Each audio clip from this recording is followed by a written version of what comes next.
Let's talk about it. Juneteenth. I'm Tyrone Bowman. This is Tyrone Bowman Tonight. This coming Sunday, the 19th of June, which is Father's Day, is also a national federal holiday. It's called Juneteenth. And this is the topic of discussion tonight. What is the origin of Juneteenth? Juneteenth was originally celebrated in Texas on June 19th, 1866. It marked the first anniversary of the day that African Americans there first learned of the Emancipation Proclamation, more than 2 years after it was initially signed. Wow. Freedom finally came on June 19, 1865, when some 2,000 Union troops arrived in Galveston, Texas, or Galveston Bay, Texas. The Army announced that the more than 250,000 enslaved black people in the state were free by executive decree. The day came to be known as, quote, Juneteenth, close quote, by the newly freed people in Texas.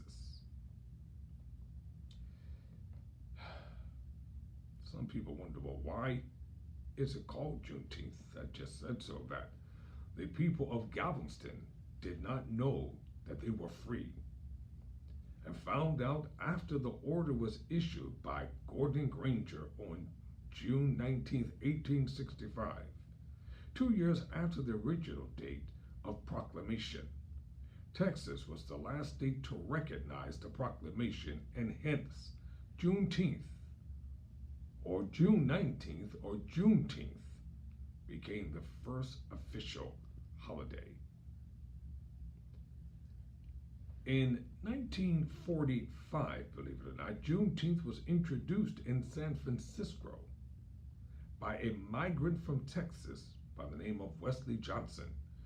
During the 1950s and 1960s, the Civil Rights Movement focused the attention of African Americans on expanding freedom and integrating. And might I add, it also focused on economic empowerment.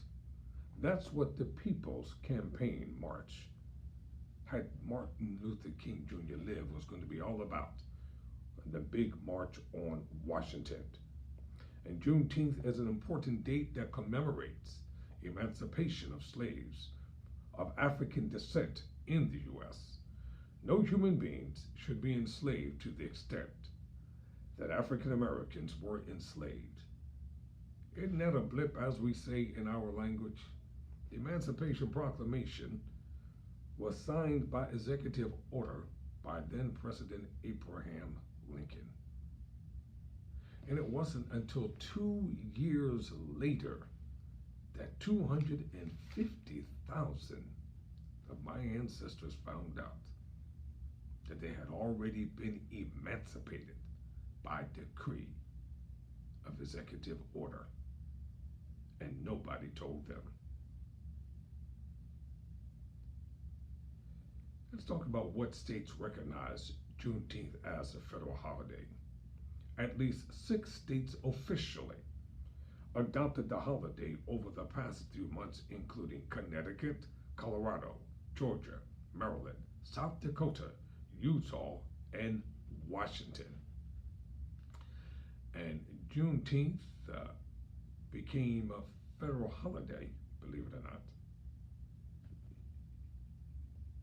in 1866, the 19th of June, which is awesome.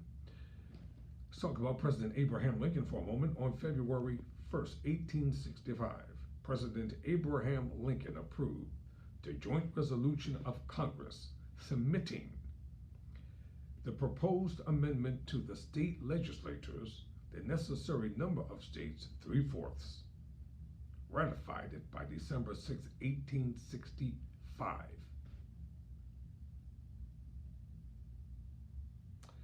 And on a historical note, because people like to try to minimize the dreadful and awful, hideous stain of the original sin of America called slavery. No people should be enslaved, whether they're in the United States of America, whether it's from Africa and Arabia, etc.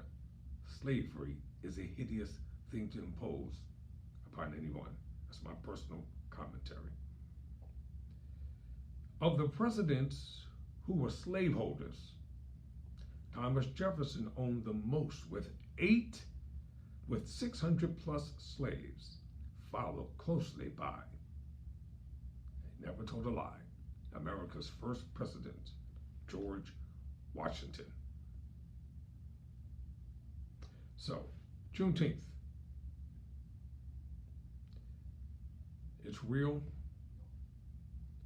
and it's also going to take a lot of hard work for individuals to understand and recognize the importance of what Juneteenth means.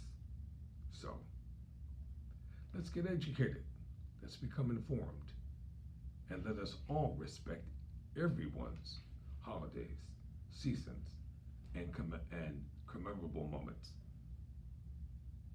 For Tyrone Bowman tonight, never surrender, never quit.